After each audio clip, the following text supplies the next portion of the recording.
शून्य कोटि की अभिक्रिया, शून्य कोटि की अभिक्रिया इसके बारे में पढ़ते हैं। वह रासायनिक अभिक्रिया जिसकी दर अभिकार की सांद्रता पर निर्भर नहीं करती है, शून्य कोटि की अभिक्रिया कहलाती है। शून्य कोटि की अभिक्रिया कहलाती है। ये ए है, ये बी प्लस सी हमारा क्या उत्पाद बन रहा है, ए हमारा अभिकारक है और बी प्लस सी हमारा उत्पाद बन रहा है। या इसका उदाहरण देखते हैं। उदाहरण H2 प्लस Cl2 सूर्य के प्रकाश में से क्रिया होती है तो 2HCl बनता है। ये शून्य कोटि की अभिक्रिया का उदाहरण है, एग्जाम्पल है। अब शून्य कोटि की अभिक्रिया के लिए वेग स्थिरांक का व्यंजक, शून्य कोटि की अभिक्रिया के लिए वेग स्थिरांक का व्यंजक ये क्या है, हमारा अभिकारक है, अभिकारक है और ये बी प्लस सी हमारा उत्पाद है। ठीक है। शून्य कोटि की अभिक्रिया के अनुसार, शून्य कोटि की अभिक्रिया के अनुसार dx और dt अनुक्रमानुपाती एक ही सांद्रता के शून्य घात के होती है। अनुक्रमानुपाती एक ही सांद्रता के शून्य घात के होती है। ठीक है।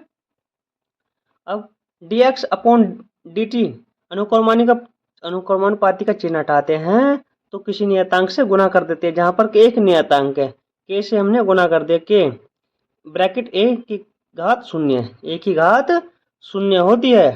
ठीक है। dx अपॉन dt बराबर k, या इसको इस प्रकार भी लिख सकते हैं dx बराबर k into T, k into dt होता है, k इंटू dt होता है।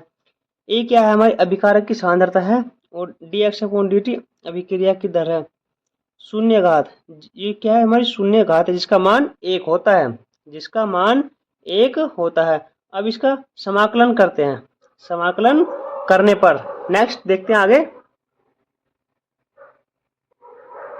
अब इसका समाकलन करते हैं। ये हमारा समाकलन या इंटीग्रेशन बोलते हैं इंग्लिश में, उसका चिन्ह है इंटीग्रेशन dx बराबर integration k into D T. Integration dx बराबर k, अचर पद इसको बाहर लिख देंगे तो k इंटीग्रेशन dt हो जाएगा, dt हो जाएगा। तो x बराबर, जब उसका x बराबर kt प्लस c हो जाएगा, जहाँ c एक समाकलन स्थिरांक है, c एक समाकलन स्थिरांक है। ये हमारी क्वेश्चन नंबर फर्स्ट हो जाएगी।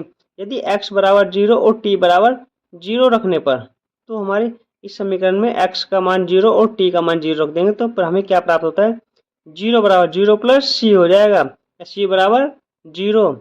c का मान समीकरण 1 में रखने पर, जब c का मान इस समीकरण 1 में रखते हैं तो क्या होता है, x बराबर के टी प्लस सी है, ये हमारे समीकरण है। इसमें c का मान रखते हैं तो x बराबर के टी प्लस 0 हो जाएगा, 0, या x बराबर के टी, x बराबर के टी हो जाएगा। ठीक है।